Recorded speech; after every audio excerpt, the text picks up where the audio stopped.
Bill Green with Ross Fulton. We are indoors at Ohio State. Today's scrimmage, week 4 of the spring game. Let's talk running backs.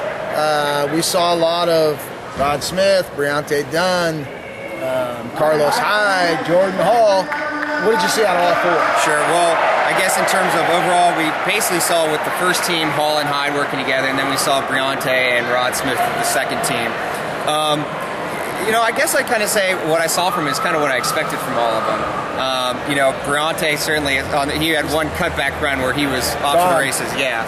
And so, obviously he has a steep learning curve here, but, I think they each have a role to play, and that's really the position where there's more competition probably right now than anywhere else. Yeah, I would agree with that. Jordan Hall's Jordan Hall.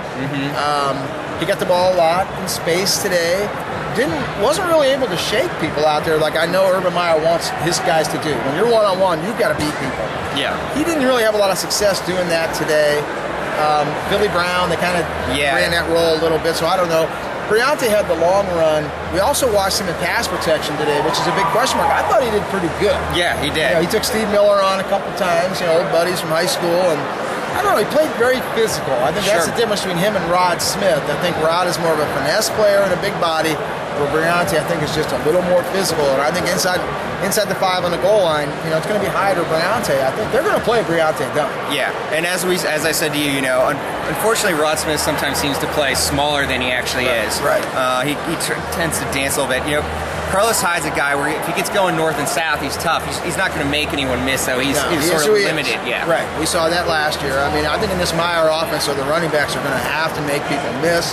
I think Briante is going to be there between the tackles guy to keep the defense honest, open it up on the outside for Braxton and playmakers in. But I see a role for Briante in this offense as a true freshman. Yeah, absolutely. And as you said, we should mention Corey Brown too, because he was a guy that, as people have seen the Urban Meyer offense kind of coming into that motion into the backfield, used a lot on options off of the zone read type. Let's also mention Zach Moore. That's true. One of their best football players overall. He's got to be on the field. Yeah, and he got the ball quite a bit. Both caught it and ran a few times too. So he was both used in the backfield as well as in that sort of H-back hybrid role. Absolutely. It's going to be look forward to see how they use him going forward. Exactly. All in all, I was pretty impressed with the backs. Were you? Yeah, no, absolutely. I think it's certainly a position of strength, and now it's just a matter of who's going to grab the bull by the horns. All right, Bill.